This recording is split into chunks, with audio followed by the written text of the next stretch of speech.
Vorcaro foi interrogado e agora, em novo interrogatório, ele disse à Polícia Federal que, de fato, contratou o escritório da esposa do Moraes por 129 milhões para ter proximidade com Moraes. Que lindo pra cara do Brasil, o mundo já enxerga o Brasil como uma ditadura da toga. Estados Unidos deixou bem claro que aqui no Brasil temos uma ditadura.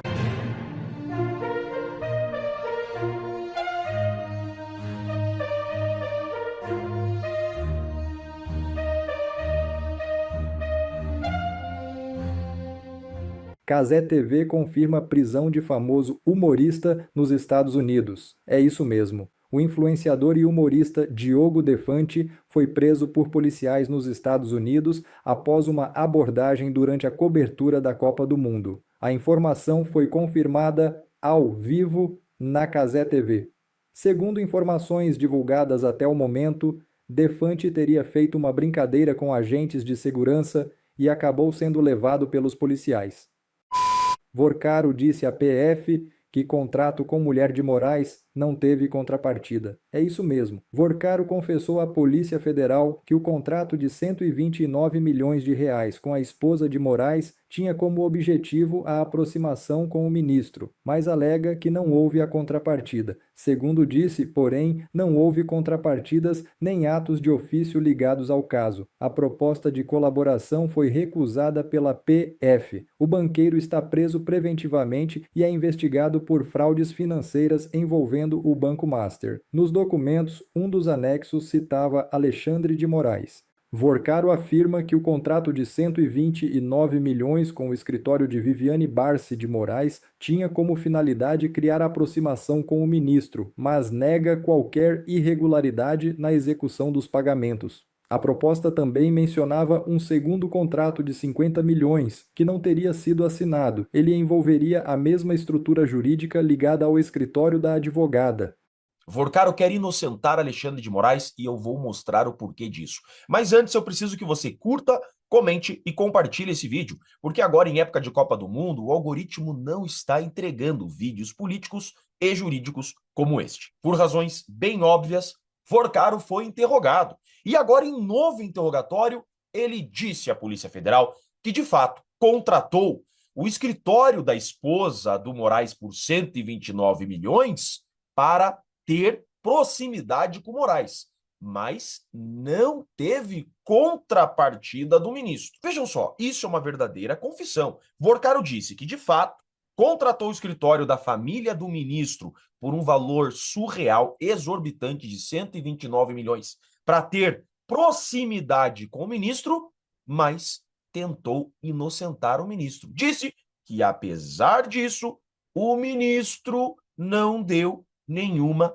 contrapartida. E essa fala do Vorcaro, orientado, obviamente, tem um porquê. O Código Penal diz no artigo 317 o que é o crime de corrupção passiva. E a doutrina diz que, se não houver contrapartida do agente público, não há que se falar em corrupção. Com certeza, então, já existe uma tese em torno desses 129 milhões e o Vorcaro claramente encampou essa tese de defesa. Mas por que Vorcaro precisou dizer isso expressamente no seu depoimento? Porque nós temos um grande problema nesse contrato de 129 milhões. A doutrina e a jurisprudência dizem o seguinte, que a corrupção passiva, aquela praticada pelo agente público, existe, é consumada, mesmo que o ato seja estranho às atribuições do servidor. O ministro pode dizer o seguinte em sua defesa: eu nunca fui juiz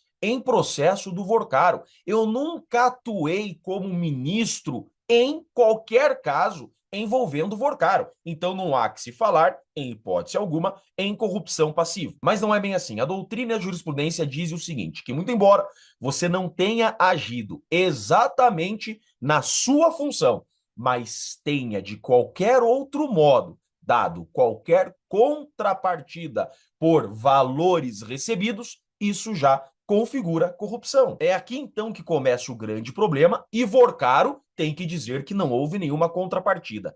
Quem lembra disso daqui? Moraes intercedeu no Banco Central por banco que contratou sua esposa. A esposa do Moraes recebeu um contrato de 129 milhões do Banco Master para advogar para o Banco Master. O Banco de Brasília queria comprar o Banco Master e o Banco Central não estava deixando. Houve então divulgação pela imprensa que Moraes teria ido até o Banco Central interceder pelo Banco Master para que o Banco Central autorizasse esse negócio, compra do Banco Master pelo Banco de Brasília. E isso ele teria feito porque sua esposa é advogada do caso e sua esposa estava ganhando 129 milhões. Em tese, isso configura corrupção. Se isso aconteceu, é corrupção. Mas a tese do Alexandre de Moraes é que ele não conversou com o presidente do Banco Central sobre a aquisição do Banco Master pelo Banco de Brasília. Ele disse que ele foi, de fato, ao Banco Central, mas para falar de outros assuntos, e não sobre aquele negócio que sua esposa recebeu 129 milhões para advogar. Ou seja, a tese do ministro é que nunca houve por parte dele contrapartida para Vorcar. Então vejam só, a tese é exatamente essa. Nunca houve contrapartida pelos 129 milhões.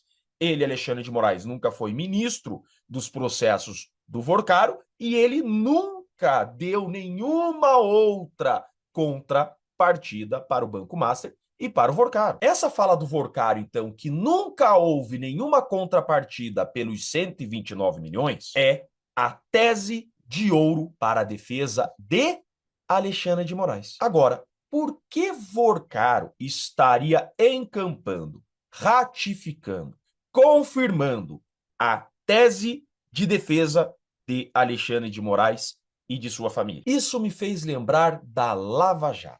Fachin nega pedido de Lula para evitar prisão. O Fachin, inclusive, que era relator dos habeas corpus do Lula, chegou a negar 10 habeas corpus para o Lula e foi chamado pela esquerda de traidor. Mas calma, isso tem uma razão de ser. Esperem a poeira baixar. Fica preso um pouquinho aí, Lula. Calma, segura as pontas. Nós não vamos esquecer de você. Fachin negou vários habeas corpus do Lula em 2018, mas a poeira baixou. O tempo passou e o próprio Fachin foi quem anulou as condenações do Lula na Lava Jato. Algum tempinho depois, certamente, em 2021, mas Fachin honrou sua amizade com o Lula. Vorcaro está preso. Até parece estar abandonado. Até parece que perdeu 129 milhões ali, 5 milhões ali, 30 milhões ali. Esqueceram de mim, é o sentimento do Vorcaro. Mas calma, Vorcaro. Deixe a poeira baixar. Deram um calmante pro Vorcaro, pediram para ele segurar só mais um pouquinho essa cadeia e encampar, defender a melhor tese que poderá o beneficiar no futuro com liberdade e anulação de tudo. É óbvio que essa é a leitura. Alguém tem dúvida que há uma estratégia nesse depoimento do Vorcaro? Eu, pelo menos, não tenho. Fato é que me parece que o assunto dos 129 milhões é assunto encerrado. Vorcaro, com esse depoimento, até que ele decida mudar e trazer novas provas, inocentou o ministro Alexandre de Moraes. E a história não nos deixa dúvidas do motivo pelo qual Vorcaro preferiu defender Alexandre de Moraes. Meus amigos, o sistema se defende e ele é muito organizado. É por isso que eu sou pré-candidato a deputado federal pelo Paraná. Eu vou pessoalmente colocar o dedo nessa ferida, não vou me curvar a essa tirania e vou lutar, sem jogar a toalha, até salvar o nosso Brasil. Eu sou Jeffrey Chiquini e deixo aqui um grande e forte abraço a todos. Que lindo para a cara do Brasil, o mundo já enxerga o Brasil como uma ditadura da toga. Primeiro, os Estados Unidos, ao aplicar lei Magnitsky ao ministro Alexandre de Moraes, deixou bem claro que aqui no Brasil temos uma ditadura. A Argentina já disse isso, Paraguai já disse isso, agora a Itália. A Itália deu uma aula de processo penal para o Brasil e, ao decidir sobre não extraditar Carla Zambelli, disse que a decisão do STF foi uma decisão parcial, inconstitucional e ilegal. Justiça da Itália publica a decisão que anulou a extradição de Zambelli e diz que Moraes foi vítima e juiz. Ou seja, Moraes foi parcial. A corte italiana entendeu que ministro do STF violou o princípio da imparcialidade e independência do juiz. Ex-deputada foi solta por isso no mês passado na Itália. Decisão acertadíssima da Itália, um país de primeiro mundo, onde de fato há devido processo legal. E para surpresa de 0 pessoas, o Fachin, hoje presidente do STF, sabemos ser um ministro vinculado historicamente à esquerda, saiu em defesa de Moraes e criticou a decisão da corte italiana. Fachin defende STF e Moraes após decisão pró-Zambelli na Itália. Não. Não é uma decisão pró-Zambelli, é uma decisão pró-Estado democrático de direito, pró-democracia, pró-devido processo legal. Aí o STF usa o X para dar uma notinha. O STF presta esclarecimentos em relação à ação tal. Diz que o processo e seus atos transcorreram em estrita observância à Constituição da República. Ah, é mesmo?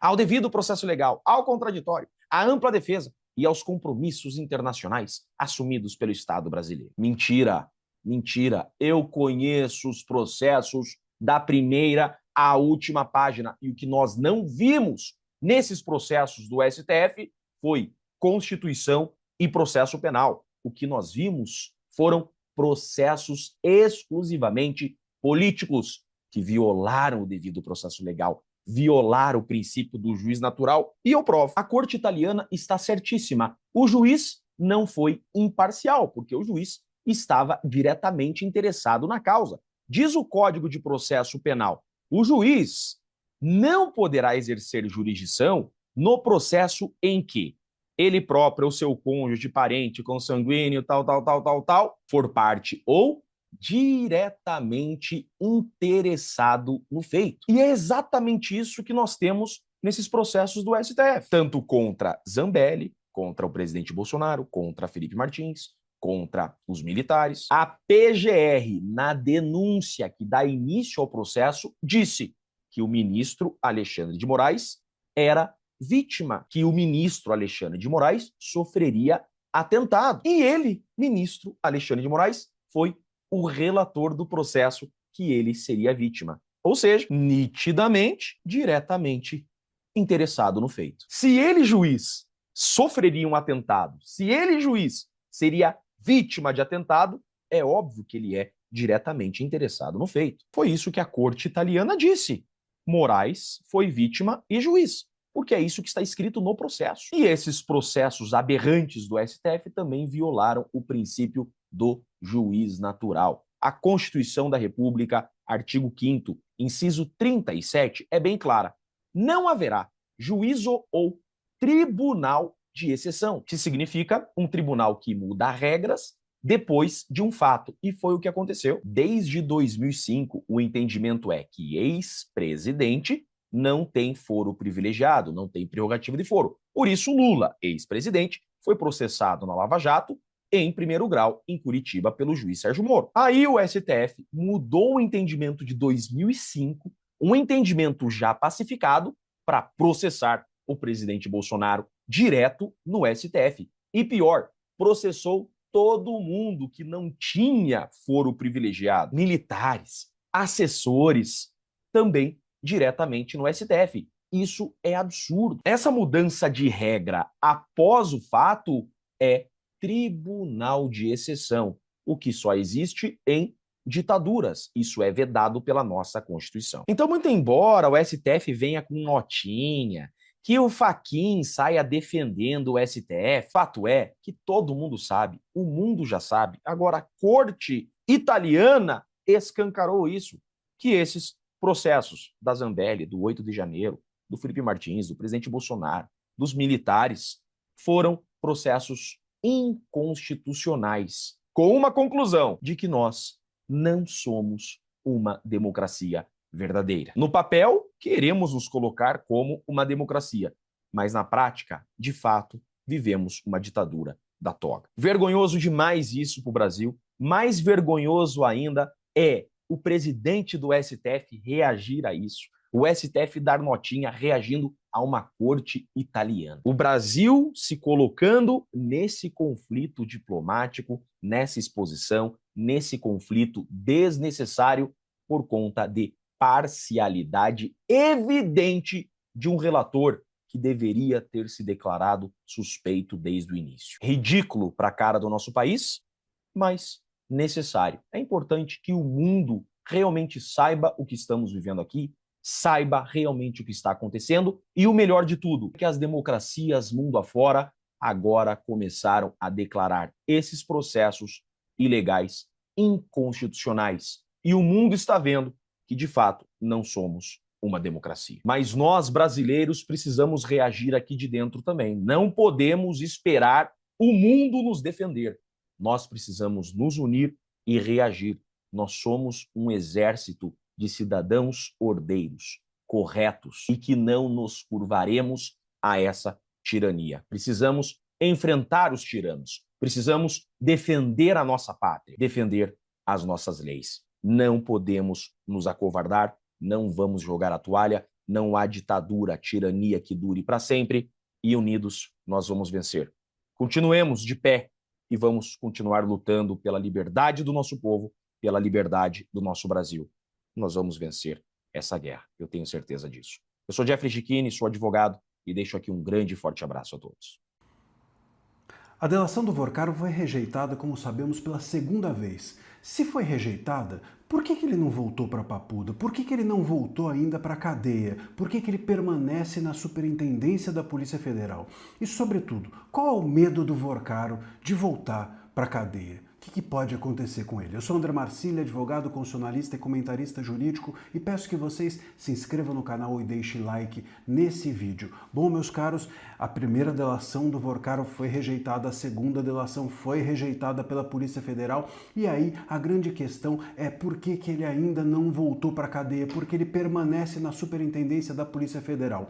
Como eu já expliquei aqui algumas vezes, você tem a negociação do Vorcaro sendo feita pela Polícia Federal e sendo feita também pela PGR. A PGR pode seguir adiante com uma negociação independentemente da negociação com a Polícia Federal ter sido rejeitada. E o que está segurando ainda o Vorcaro dentro da superintendência da Polícia Federal é a negociação com a PGR ainda não ter sido rejeitada. A PGR vai rejeitar a delação do Vorcaro porque a delação dele não para de pé, ele só entrega a algumas pessoas que já estavam entregues, só conta os fatos que a Polícia Federal já sabia. Então a PGR não está segurando a negociação dele para que ela vá adiante. Ela não está, a PGR do Gonê não está segurando a negociação com o Vorcaro porque há uma chance de seguir. Não tem como seguir, é impossível. Senão o Gonê seguiria, porque sem dúvida uma delação sem ministro do STF favorece ao Gonê, que é colega, é parça dos ministros do STF. A PGR está segurando essa negociação, está enrolando com ela, mesmo depois da rejeição da Polícia Federal, para que ele não volte, para que o Vorcaro não volte para a cadeia. O Vorcaro está com medo de voltar para a cadeia. Voltar para a cadeia para ele é o pior dos cenários e a esperança dele está no ano que vem, com as eleições jogando uma cortina de fumaça sobre o caso dele e a possibilidade de que no ano que vem ele tenha o ministro Moraes à frente da presidência do STF é o que enche o Vorcaro e a defesa dele de esperanças de ficar numa situação melhor, talvez até de conseguir uma liberdade provisória. E enquanto isso não acontece, ele deveria voltar para a cadeia. E por isso que a PGR está segurando essa negociação, porque enquanto ela negocia com ele, ele permanecerá na superintendência da Polícia Federal. Aqui a gente tem uma rixa, uma briga, um confronto entre PGR e Polícia Federal que quer que ele volte logo para a cadeia. A Polícia Federal quer que ele volte para a cadeia. O André Mendonça quer que ele volte para a cadeia. Mas a PGR está fazendo força para que essas negociações fiquem enroladas de tal maneira que ele possa se manter na superintendência da Polícia Federal até as eleições chegarem, até a cortina de fumaça ser jogada sobre o caso, até no ano que vem o Moraes assumir a presidência e, enfim, talvez o Vorcaro ser solto. Vocês percebem? A jogada da PGR é essa. A Polícia Federal já rejeitou, mas a PGR mantém ele sob negociação, mantém o caso do Vorcaro sob negociação para que ele não seja devolvido para a cadeia. Então, a PGR vai enrolar enrolar com essa negociação com ele, mesmo que provavelmente não a aceite, mas vai enrolar com essa negociação com ele para que ele siga na superintendência da Polícia Federal com um certo conforto, enquanto algum super-herói do STF, algum super-ministro do STF não venha soltá-lo, não venha entregar para ele alguma ordem de soltura, alguma liberdade provisória. Isso só expõe que a Polícia Federal e o Mendonça têm tentado fazer o caso Master seguir adiante, seguir seriamente adiante. Mas a PGR do Gonê, junto dos ministros do STF, estão empenhados loucamente para fazer com que o caso seja soterrado, para que tudo dê errado e para que o Master seja desmantelado, o Vorcaro saia da cadeia e depois do país, e depois das nossas vistas, e depois nevermore, jamais, nunca mais. Deixa aqui o seu comentário e a gente vai estar ligado nessa história. PGR, faça-me o favor. Que vergonha. Um abraço. Bom, pessoal, esse foi mais um vídeo. Eu espero que vocês tenham gostado. Se vocês gostaram, deixa o like aqui para fortalecer nosso canal. Logo eu volto trazendo mais informações da política para vocês. Um forte abraço, fiquem todos com Deus e até a próxima.